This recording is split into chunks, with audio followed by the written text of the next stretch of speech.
शायद कोई ऐसा रास्ता निकलता हो कि मैं अपना सारा वाइंड अप करूं बिजनेस, ये सारा इंडियन स्टॉक एक्सचेंज पे मैं इन्वेस्ट करूं और पैसा कमाऊं भाईजान मैं। तो ये हो सकता है, लेकिन मुझे इस चीज़ का पता नहीं है कि ये हो भी सकता है। लेकिन जो एक्सपर्ट हैं, जो इन चीज़ों को समझते हैं, मैं इंडियन से ही बात करूंगा, अगर कोई ऐसा मामला हो सकता है तो मुझे ज़रूर मैसेज में बताइए। अब आप देखें, हम सुनते थे कि बरतानिया ने हुकूमत की बरे सगीर पाक हिंद पे। आपको पता है बरतानिया पे इस टाइम हुकूमत कौन कर रहा है? उसके बारे में भी देखें। वजीर आजम कौन है बरतानिया का? इंडियन ऋषि सनत इंडियन है।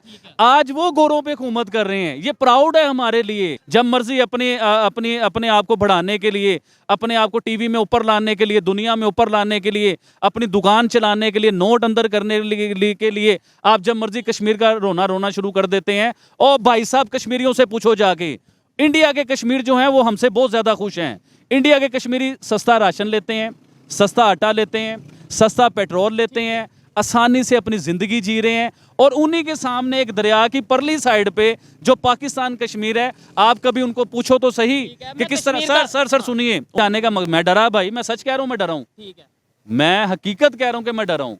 देखिए, मैं अपनी ऑडियंस से बताना चाहूँगा, देखिए मैं उस लेवल का पढ़ा लिखा नहीं हूँ जिस। फिर आज के ये वीडियो में हम मेरे ख्याल से थंबनेल ये लगाएंगे कि पीएम मोदी के फैन आबिद अली डर गए। अभी आप रशिया के प्रेसिडेंट की बात कर रहे हैं, ये बहुत बड़े लोग हो गए।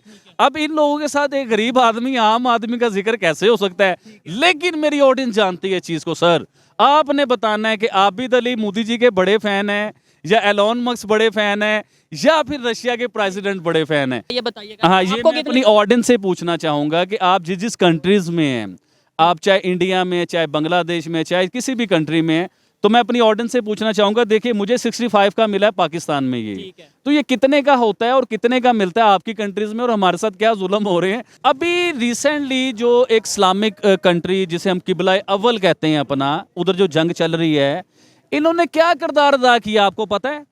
किस जगह पे इन्होंने, देखिए इंडिया ने तो प्लेन भेजा राशन का भर के गरीब लोगों के लिए, जो लोग सिसक रहे थे, जो पिलक रहे थे, जो लोग मर रहे थे उधर गजा में मेडिसिन भेजे इंडिया ने।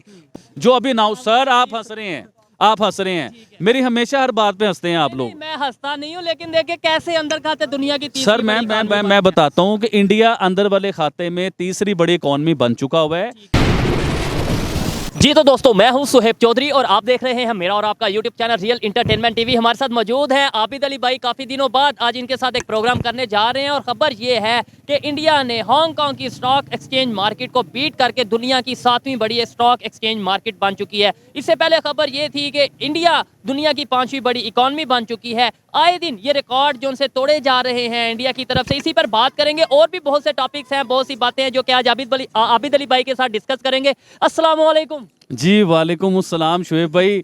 एक तो खुशी ये है कि बड़े दिनों बाद इंटरव्यू हो रहा है हमारा, और बहुत सी बातें करने के लिए। देखिए एक्चुअली आप गए हुए थे लाहौर से बाहर, मैं अपने काम कारोबार में बड़ा बिजी हुआ था, तो अच्छा ही हो गया जो गैप बीच में डला है, क्योंकि आपके पास भी टाइम नहीं था, मेरे पास भी नहीं था। एनीवे, अब आते हैं मेन मुद्दे के ऊपर। देखिए अभी रिसेंटली जो आपकी बात शुरू होने से पहले मैं ये कहूँगा, आबिद भाई आज बड़ा एनर्जी में नजर आ रहे हैं, ऐसे लग रहा है जैसे अटैक कर रहे हैं किसी के ऊपर। आज थोड़ा सा फ्रेश हूँ मैं इसलिए। अच्छा, आते हैं अपने मेन मुद्दे के ऊपर। देखिए शुएब भाई, अभी जो आपने खबर सुनाई कि हांगकांग दुनिया की एक पावर बना हुआ था, इकोनॉमी में भी, स्टॉक एक्सचेंज में भी, हर चीज में वो पावरफुल बना हुआ था। अभी इंडिया ने उसे बीट किया। अब इकोनॉमी में, उसमें स्टॉक एक्सचेंज में इंडिया ने हांगकांग को बीट करके उसकी जगह, उसकी सीट इंडिया ने संभाल ली। ये तो हो गया स्टॉक एक्सचेंज। अभी आए थोड़ा सा पीछे, जो हर बंदे ने खबर सुनी हुई, लेकिन मेरे तरीके से किसी ने नहीं सुनी हुई। अभी मैं आपको बताता हूँ बरतानिया के बारे में कि बरतानिया, देखिए इस टाइम किसी एक टाइम था कि बरतानिया में सुना जाता था, जिस पता चलता था, किताबों में पढ़ते हैं, हिस्ट्री में हम लोग पढ़ते हैं कि बरतानिया बड़े सगीर पाक हिंद पे जो इसने हुकूमत की, इसका कब्जा था, रूल किया इसने, पूरे बड़े सगीर के ऊपर इसने पावर दिखाई अपनी। इवन के सुनने में ये भी आता था कि इधर से कीमती चीजें निकाल के ले गए हुए हैं, जैसे कोहे नूर है, मलका एलिज़ाबेथ के ताज के बीच में वो कोहे नूर जो है ना, हीरा, वो रखा गया हुआ था, जिससे समझने में ये आता था कि बड़े सगीर में से बरतानिया सब कुछ सोने की चिड़िया निकाल के ले गया इधर से। जो कहा यह जाता था कि भाई बरसगीर जो था वो सोने की चिड़िया है, और वो सारा कुछ लूट के कह लें या जो भी, जैसे भी वो यहाँ से ले गया अपने। अभी आए मेन मुद्दे पे, जो इतनी स्टोरी सुनाने का जो मकसद था उसके ऊपर आते हैं। देखिए बरतानिया दुनिया के 5वें नंबर पे इकोनॉमी पे था। इंडिया ने उसे बीट किया, ऐसे साइड पे किया और 5वें नंबर पे इंडिया आके बैठ गया। ये तो छोटी सी बात है सर, अभी आगे चलिए, अभी आगे मजा आएगा आपको। अब आप देखें, हम सुनते थे कि बरतानिया ने हुकूमत की बरे सगीर पाक हिंद पे। आपको पता है बरतानिया पे इस टाइम हुकूमत कौन कर रहा है? उसके बारे में भी देखें। वजीर आजम कौन है बरतानिया का? इंडियन ऋषि सनत इंडियन है। आज वो गोरों पे हुकूमत कर रहे हैं, ये प्राउड है हमारे लिए। आप ये देखें कि जिसे हम कहते थे कि वो एशिया में से सब कुछ निकाल के ले गया, उससे बड़ी इकोनॉमी इंडिया की है भाई। अब बरतानिया कुछ भी नहीं है इंडिया के आगे इकोनॉमी में भी। तब के बरसगीर में, तब के हिंदुस्तान में और आपके हिंदुस्तान में बड़ा फर्क है, क्योंकि बांग्लादेश अलहदा हो चुका है, पाकिस्तान अलहदा हो चुका है। अब अगर ये सब इकट्ठे होते तो शायद इससे भी बड़ी इकोनॉमी होती। और आपने रशीद सनत की बात की, मैं कहता हूँ अभी तो यूएस की जो प्रेसिडेंटशिप है उसके लिए भी कैंडिडेट इंडियन ओरिजिन नजर आ रहे हैं। जी सर, बिल्कुल आ रहे हैं, और उसमें एक सिख भी है, एक हिंदू भी है, एक मुस्लिम भी है उसके बीच में। लेकिन पावरफुल जो है वो इंडियन है और उनके चांसेस बहुत ज्यादा हैं। और ये सर आने वाले टाइमों में देखिए, मुझे इस चीज का दुख नहीं है, तकलीफ नहीं कि वो इंडियन है या पाकिस्तानी है। मुझे तकलीफ और खुशी ये है कि उनके ऊपर बैठे हैं हमारे एशियन। हमारे देखिए ना कि बड़े सगीर पाक हिंद पे कौन हुकूमत करता था? गोरों ने क्या क्या कुछ नहीं किया, क्या क्या जुल्म नहीं किया हमारे पर गोरों ने। आज देखें इंडियन उनके ऊपर मुसल्लत हो चुके हुए हैं। तो मैं इंडियन को सलूट करता हूं, और इंडियन से ज्यादा प्राइम मिनिस्टर मोदी पे सलूट करना चाहूंगा। उन्हें क्यों सलूट करना चाहूंगा?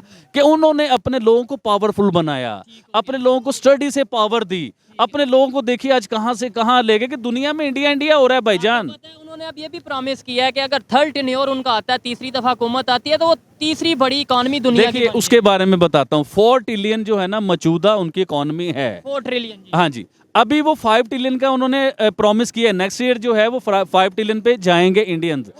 उनका टारगेट है ये। अभी दुनिया की तीसरी इकोनॉमी इंडिया ने बनना है तकरीबन। मैं आपको बीच वाली बात बताऊं, अंदर वाले खाते में इंडिया दुनिया की तीसरी इकोनॉमी बन चुका हुआ है। जो अभी नाउ सर आप हंस रहे हैं, आप हंस रहे हैं, मेरी हमेशा हर बात पे हंसते हैं आप लोग। मैं हंसता नहीं हूँ, लेकिन देखिए कैसे अंदर खाते दुनिया की तीसरी सर मैं बताता हूँ कि इंडिया अंदर वाले खाते में तीसरी बड़ी इकोनॉमी बन चुका हुआ है।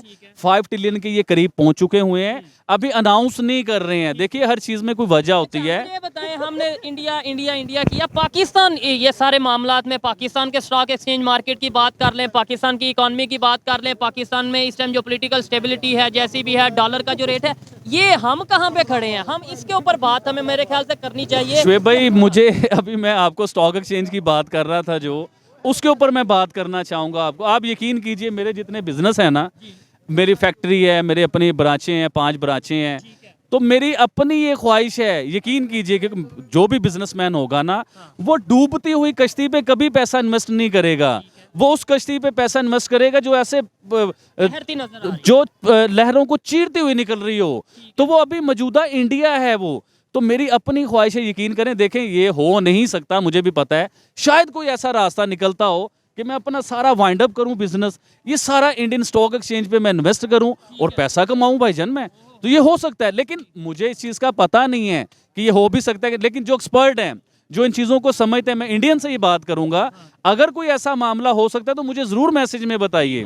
आबिद भाई ये कह रहे हैं कि मैं अपनी जो फैक्ट्री है या जितना भी जो भी बिजनेस है वो वाइंड अप करके इंडिया की स्टॉक एक्सचेंज मार्केट में इन्वेस्ट करना चाहता हूं। मेरे लिए बड़ी हैरत वाली बात है, और इनसे ये सख्त सवाल पूछूंगा कि पाकिस्तान स्टॉक एक्सचेंज मार्केट में क्यों नहीं इन्वेस्ट करना चाहते, और क्या ये पॉसिबल है भी है कि इंडिया की स्टॉक एक्सचेंज मार्केट में कोई फॉरनर या कोई पाकिस्तान से इन्वेस्ट कर सकता है? ये कमेंट में आप बताइएगा, आप पाकिस्तान में क्यों नहीं इन्वेस्ट करना चाहते? मोहब्बत आपको आप कहते हैं जी पाकिस्तान से बड़ी मोहब्बत है, मेरे बच्चे पाकिस्तान में, तो आप जो सा वो इन्वेस्टमेंट इंडिया में करने जा रहे हैं। आपने बड़ा सख्त और बड़ा ही प्यारा सवाल पूछा है। इसका जवाब मैं आपको बताता हूं। देखिए मैंने अभी एक एग्जांपल दिया है, आप मेरे ख्याल से समझे नहीं, मेरी ऑडियंस समझ गई हुई है कि जो कश्ती डूब रही होती है ना, उस पे इन्वेस्ट कोई भी नहीं करता, बिजनेसमैन खास तौर पे।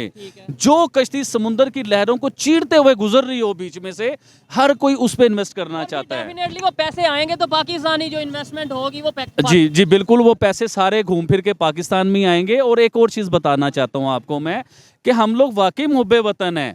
अभी देखिए ना कि हमें पॉलिटिशियन जो मिले हैं आज तक, सर आप इस चीज को इन्वेस्ट कर रहे हैं, आप इस चीज को समझिए। और आप ये देखें कि वो लोग सारा पैसा बाहर इन्वेस्ट किया, उन्होंने लंदन में महल बनाए अपने। आज पाकिस्तान के इज्जतदार लोग हैं वो लोग, लेकिन उनका पैसा रिटर्न पाकिस्तान नहीं आ रहा। उधर ही उन्होंने अपनी फैक्ट्री इंडस्ट्री है, जो भी बिजनेस को बनाया, जो भी बिजनेस किया उधर ही किया। और उन कंपनियों में वो पाकिस्तानी वर्कर नहीं रखते, ये आपको अंदाज़ा नहीं है कि इतना वैसे वो पाकिस्तानी है, वोट पाकिस्तान से लेते हैं, वज़ीर आज़म पाकिस्तान के बनते हैं, पाकिस्तान में उनके बहुत हेलो हाय स्लो सलूक है। और वो लोग अपने, मुझे किसी ने बताया है ये कि वो अपनी कंपनीज में पाकिस्तानी को नहीं रखते, इंडियंस को प्रेफरेंस देते हैं वो लोग। तो देखिए, मैं अगर अपना पैसा इन्वेस्ट करना चाहता हूँ तो वो पैसा घूम फिर के पाकिस्तान में आएगा। और हमारी तो ख्वाहिश ये है सर, हमारी तो ख्वाहिश ये है कि हम इतना डॉलर पाकिस्तान में लाएं जिससे अंधेरे खत्म कर दें।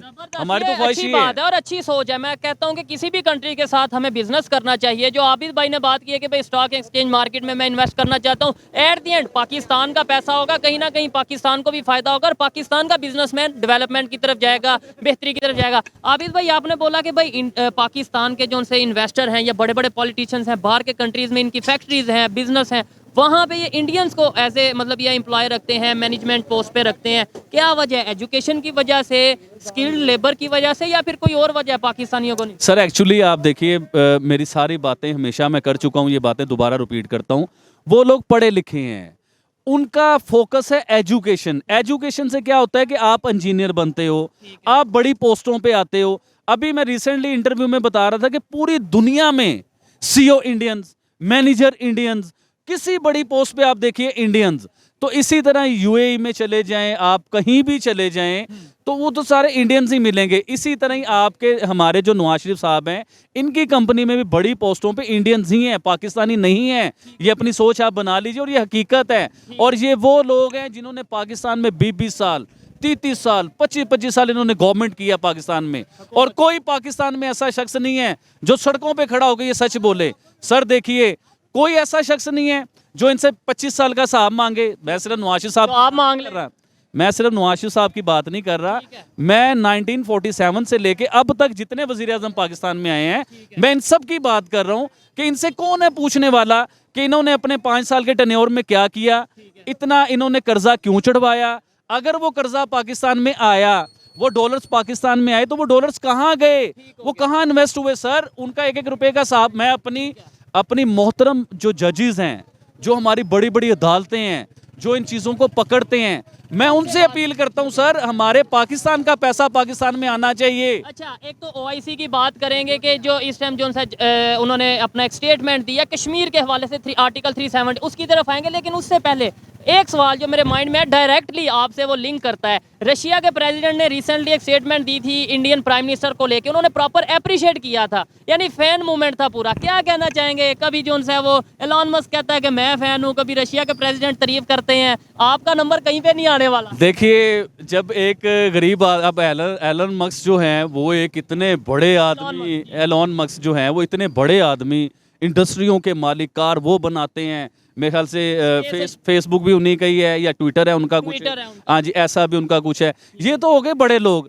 अब ये आप रशिया के प्रेसिडेंट की बात कर रहे हैं, ये बहुत बड़े लोग हो गए।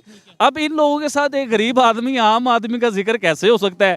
लेकिन मेरी ऑडियंस जानती है चीज़ को। सर आपने बताना है कि आबिद अली मोदी जी के बड़े फैन हैं, या एलॉन मस्क बड़े फैन है, या फिर रशिया के प्रेसिडेंट बड़े फैन है। ये आप लोगों ने बताना है मुझे। तब पता चलेगा जब आबिद अली भाई का सॉफ्टवेयर अपडेट होगा, फिर पता चलेगा कि ये वाकई में बड़े फैन है। जिस मेरा ये पीछे कर कैमरामैन दिखाएंगे, जिस तरीके से ये बड़ी तादाद में इतने लोग खड़े हैं और आप ओपनली कह रहे हैं जी मैं मोदी का बड़ा फैन हूँ। इधर आपको शुएब भाई, रिसेंटली आपको याद होगा कुछ महीने पहले मेरा सॉफ्टवेयर अपडेट होता होता बच गया था। तो अभी भी कुछ पता नहीं है कि सॉफ्टवेयर मेरा अपडेट हो जाए, लेकिन मुझे नो प्रॉब्लम। देखिए, जब तक आप सच पे खड़े होंगे, आपका कोई भी सॉफ्टवेयर अपडेट करने आए।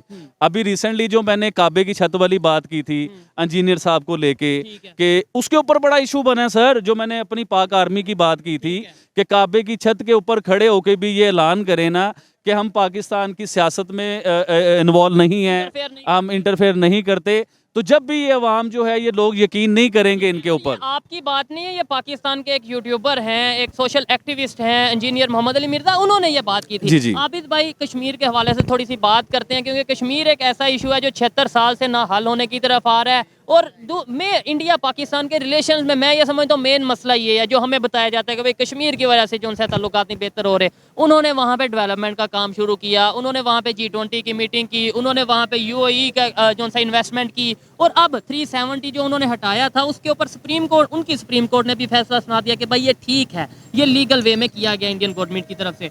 अभी OIC ने ये बोला कि भाई हमें इसके ऊपर जो है ना वो तहफ़्फ़ुज़ात हैं, हम जो है वो जो है हमें कंसर्न है, हम नहीं समझते कि भाई इंटरनेशनल जो है वो डिस्प्यूटेड एरिया, तो इसके ऊपर ऐसा फैसला होना चाहिए था। आप क्या कहेंगे? देखिए कश्मीर वाला गेम। मुझे एक बात बताइए, आप मेरे मुंह से क्या निकलवाना चाह रहे हो? OIC के हवाले सर आप मेरे मुंह से क्या सुनना चाह रहे हो? मेरे बच्चे अपने हैं सर, मेरी बीवी अपनी है, मेरी फैमिली अपनी है। इसके ऊपर अगर मैंने सच बोल दिया ना तो सर मेरे लिए बड़े मसले मसाइल होंगे। लेकिन इसके ऊपर मैं छोटी सी एक बात बता दूं, शायद आपको सबको समझ आ जाए। जो चीज़ अक्लमंदों को 75-76 साल बाद समझ आई है ना, ये इन्हें पहले समझ आ जाती तो आज कश्मीर में कत्लो गारत, इतनी खूबसूरत जगह सर, ऐसी जन्नत जैसी वादियाँ, उधर कत्लो गारत, बम, पिस्तौल, ऐसी चीज़ें कभी भी नहीं होनी थी। अगर आपकी 2 साइड बन चुकी हैं, एक साइड इंडिया के पास चली गई, एक साइड पाकिस्तान के पास चली गई, तो सर उसे रहने देना चाहिए था।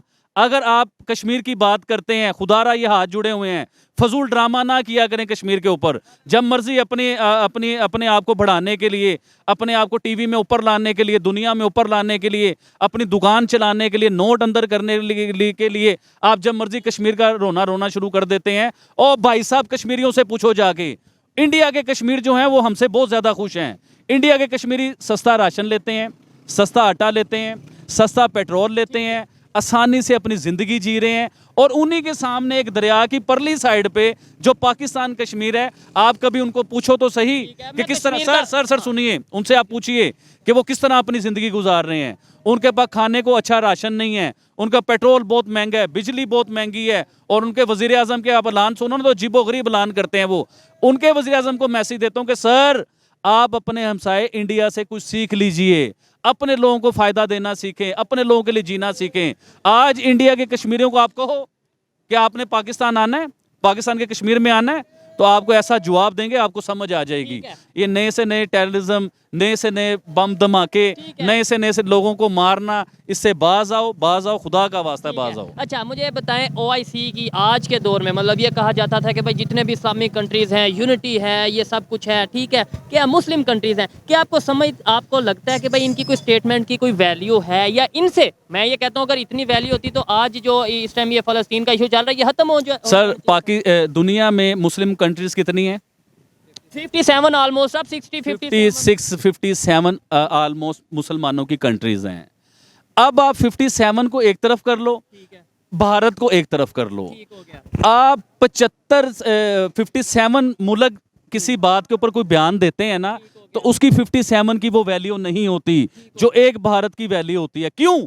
क्योंकि वो ईमानदार लोग हैं सर, वो अपने लोगों के साथ सिंसेयर हैं। ऐसे मैं ये यहाँ पे ये कहूँगा इस्लामिक कंट्रीज भी कई ऐसे हैं। अगर हम सऊदीया की बात करें वो तो सबके साथ, अगर हम पाकिस्तान की तरह तो ना सबको समझे, UAE की बात करें, कतर की बात करें, वो अपने रिलेशन। अच्छा सर, फिर आज ये अभी मैं ये बातें नहीं करना चाहता, आज आप किस तरफ लेके जाना चाह रहे हो, आज आपके क्या इरादे हैं मुझे समझ नहीं आ रहे। अब आए सऊदी अरेबिया को पकड़े, मैं तो पकड़ लूंगा भाईजान, अब पकड़े तुर्की को, अब पकड़े UAE को। अभी रिसेंटली जो एक इस्लामिक कंट्री जिसे हम किबला अव्वल कहते हैं अपना, उधर जो जंग चल रही है, इन्होंने क्या किरदार अदा किया आपको पता है? किस जगह पे इन्होंने, देखिए इंडिया ने तो प्लेन भेजा राशन का भर के गरीब लोगों के लिए, जो लोग सिसक रहे थे, जो पिलक रहे थे, जो लोग मर रहे थे उधर गजा में मेडिसिन भेजे इंडिया ने, पूरा एक त्यारा, पूरा एक प्लेन भेजा। उसमें कुछ लोग ये कहते हैं ना कि वो तो अपना इमेज सॉफ्ट करने के लिए भेजा था, अपने सर जो ये बात आपके ऊपर आ गई, जब आप राशन बांटते हो तो लोग आपको ये कहते हैं, वो तो आपके दिल को पता है ना कि आप क्या करते हो। तो अब अगर इंडिया ये कर रहा है सारा कुछ, तो अभी देखिए उसे देख के, इंडिया को देख के मुसलमानों को भी थोड़ी सी शर्म आई, गैरत आई, उन्होंने भी ये करना शुरू किया। सर अभी मैं बताता हूँ, आपको देख के पाकिस्तानी यूट्यूबरों को गैरत आई, उन्होंने राशन अपने, चाहे वो कैमरे में लोगों को दिखाने के लिए राशन बांटने शुरू कर दिए। उस साइड पे नहीं आते, छोड़ें इस बात को। अच्छा मुझे बताएं, अभी रिसेंटली 2 दिन पहले की खबर है कि यूनाइटेड नेशंस में एक रेजोल्यूशन फॉरवर्ड की गई है, उसमें इंडिया ने कहा है कि भाई इमीडिएटली सीज फायर होना चाहिए, ये जंग रुकनी, यानी कि मुसलमान कंट्रीज को सपोर्ट की है। जी हाँ, बिल्कुल करता है इंडिया। देखिए, हम समझ रहे थे कि इंडिया ताकतवर के साथ खड़ा हुआ है। हम लोग सब, पाकिस्तानी मीडिया ये दिखा रहा था कि इंडिया जो ताकतवर है वो ताकतवर मुल्क है जो उसके इसराइल के साथ, अमेरिका के साथ, उनके साथ खड़ा हुआ है। अभी मुझे ये बताइए, मुझे जो नजर आता है इंडिया तो गरीब के साथ खड़ा हुआ है। इंडिया तो एक आम जो लोग हैं मजलूमों के साथ खड़ा हुआ है, उन्हें राशन भी भेज रहा है, उनके बारे में ये भी कह रहा है कि जंग बंद होनी चाहिए। तो सर, गलत खबर हमारा मीडिया घुमा फिरा के हमारे मुंह पे मार देता है और उस खबर को हम सुनना चाहते हैं। और आपकी मेहरबानी शुएब भाई, मुझसे ऐसी बातें ना निकलवाया करें। मैं बहुत सी बातें कंट्रोल कर जाता हूँ बीच में, मैं नहीं बोलना चाहता। इस बात में कोई शक नहीं है कि आबिद भाई जैसा जो इंसान है अक्सर मार इसी वजह से खाता है कि वो स्ट्रेट फॉरवर्ड जो दिल में होता है, जो माइंड में होता है, वो बात कर देता है और उससे शायद बहुत सी चीजें फेस भी करना पड़ती हैं। आबिद भाई, नॉर्मल करते हैं माहौल को। मुझे ये बताएं, जैकेट बड़ी प्यारी पहनी है, बड़ी शाइन कर रही है। Thank you. किधर से ली है और कितने की ली है? यार एक्चुअली आपको पता है कि मैं मेड इन पाकिस्तान पे बहुत ज्यादा फोकस करता हूँ, लेकिन ये पाकिस्तानी जैकेट नहीं है। तो फिर मेड इन पाकिस्तान को क्या पर बताता हूँ ना। अब आप मुझे कोई गिफ्ट दो तो मैं क्या आपसे गिफ्ट लूंगा नहीं। तो ये इसी तरह ही लंदन में है, मेरी खाला लगती हैं, मतलब उन्होंने, उनके बेटे ने जो है ना मुझे गिफ्ट भेजा था इधर। तो ये बड़ी कॉस्टली जैकेट है, ये सस्ती मस्ती नहीं है, ये बड़ी महंगी जैकेट है। तो अपनी एडवर्टाइजिंग भी कर रहा हूँ ना मैं। तो मुझे खुशी होती है कि ये पाकिस्तान में बनी होती। अरे यार, एक और चीज छोड़ो, ये तो आपने हाथ लगाया तो मुझे कुछ और भी याद आ गया है। अभी देखिए, निकालने लगे, ऑडियंस से बम निकालने लगा। अपनी ऑडियंस से मैं पूछना चाहूंगा, ये देखिए, आज मैंने एक मोबाइल लिया है, मेरा मोबाइल गिफ्ट है ये? नहीं, कोई गिफ्ट नहीं है भाई, महंगा बहुत है ये। कितने का है? तो ये 65,000 का जो है ना पाकिस्तान में मुझे मिला है। तो मोबाइल है ये, देखिएगा जी, ये देखने वाले जी, उसका सैमसंग का ठीक हो गया, A14। ठीक हो गया। इसकी जहां से भी आप देख रहे हैं वहां पे क्या कीमत है ये बताइएगा। हाँ, ये मैं अपनी ऑडियंस से पूछना चाहूंगा कि आप जिस जिस कंट्रीज में हैं, आप चाहे इंडिया में, चाहे बांग्लादेश में, चाहे किसी भी कंट्री में हैं, तो मैं अपनी ऑडियंस से पूछना चाहूंगा, देखिए मुझे 65 का मिला है पाकिस्तान में ये, तो ये कितने का होता है और कितने का मिलता है आपकी कंट्रीज में, और हमारे साथ क्या जुल्म हो रहे हैं, तो मैं आपसे भी पूछना चाहूंगा। आज मैंने अपनी ऑडियंस से बहुत सी बातें पूछी हैं, तो इंशाल्लाह वो मुझे जवाब देंगे हर चीज का। भाई मैंने नोट किया कि आज बड़े एनर्जेटिक भी नजर आए और बड़ी आपने वो, मैं ये समझता हूँ कि इधर मेरी जगह कोई और यूट्यूबर या कोई जर्नलिस्ट या कोई और होता तो आपसे वो स्टेटमेंट निकलवा लेता कि आपके लिए मुश्किल हो जाए। सर बिल्कुल, मैंने रिसेंटली आपको बताया था, वो पाकिस्तान के मेन स्ट्रीम मीडिया पे जो आते हैं, बड़ा नाम है, मैं उनका नाम ले नहीं सकता क्योंकि मैं लेना चाहता नहीं हूँ, बड़ा नाम है, और वो इतने बड़े जर्नलिस्ट हैं, वजीर आजम, बड़े बड़े लेवल के लोगों के वो इंटरव्यू करते हैं, उनके मुंह से बातें निकलवाते हैं। उनकी टीम, और वो उन्होंने लास्ट टाइम जब मैंने उनकी बात की थी ना मीडिया पे, उनका मुझे कॉल भी आया था, तो उनकी टीम और वो मेरे पीछे हाथ धो के पड़े रहे कि किसी तरीके से आबिद भाई जो है ना इनके शो में आ जाएं, इनके स्टूडियो में आ जाएं। अब देखो, स्टूडियो में जाने का मैं डरा भाई, मैं सच कह रहा हूँ, मैं डरा हूँ, मैं हकीकत कह रहा हूँ कि मैं डरा हूँ। देखिए, मैं अपनी ऑडियंस से बताना चाहूंगा, देखिए मैं उस लेवल का पढ़ा लिखा नहीं हूँ जिस लेवल के वो पढ़े लिखे लोग हैं, वो जर्नलिस्ट हैं, मैं जर्नलिस्ट भी नहीं हूँ। उन्होंने बात को कहाँ से घुमाना है, कहाँ से लेके जाना है, सही बात को भी गलत करना मीडिया जानता है। फिर आज के ये वीडियो में हम मेरे ख्याल से थंबनेल ये लगाएंगे कि पीएम मोदी के फैन आबिद अली डर गए। नहीं, डरता डरता मैं किसी के बाप से भी, ठीक है, खैर अच्छा लगा। डरता डरता मैं किसी से भी नहीं हूँ। लेकिन सर देखिए, आप समझें बात को कि सही चीज को सेफ साइड होनी चाहिए। अब वो किसी भी चीज, जर्नलिस्ट हैं, मैंने पहले एक दो जर्नलिस्ट के साथ में फंसा था ना, उन्होंने मुझे क्या फंसाया था, तो मैं ना जर्नलिस्ट हूँ, मैं तो सीधी बात करने वाला इंसान हूँ। उधर मैंने सीधी सीधी बातें करनी है, उन्होंने मतलब अजीबोगरीब निकाल लेने हैं, इवन के वो मुझे स्टेट का गद्दार करार दे दें, ये भी हो सकता है। और पाकिस्तान में क्या नहीं हुआ कि जो पाकिस्तान के लिए खड़ा हुआ, जिसने पाकिस्तान के लिए कोशिश की कि पाकिस्तान को बेहतर करना है, जिसने सच्चाई दिखाई, जी हाँ, जिसने सच्चाई दिखाई, या तो वो जेल में था, या उसे फांसी दे दी, या उसके प्लेन में बम फट गया, या फिर इमरान रियाज जैसा हाल होता है जिससे अरशद शरीफ की अगर बात करें, जिनके नाखून उखेड़ लिए गए। और अभी इमरान रियाज की बात बताता हूँ, उनका मैं इंटरव्यू सुन रहा था लास्ट टाइम, तो उनसे तो बेचारे से सही बोला भी नहीं जाता।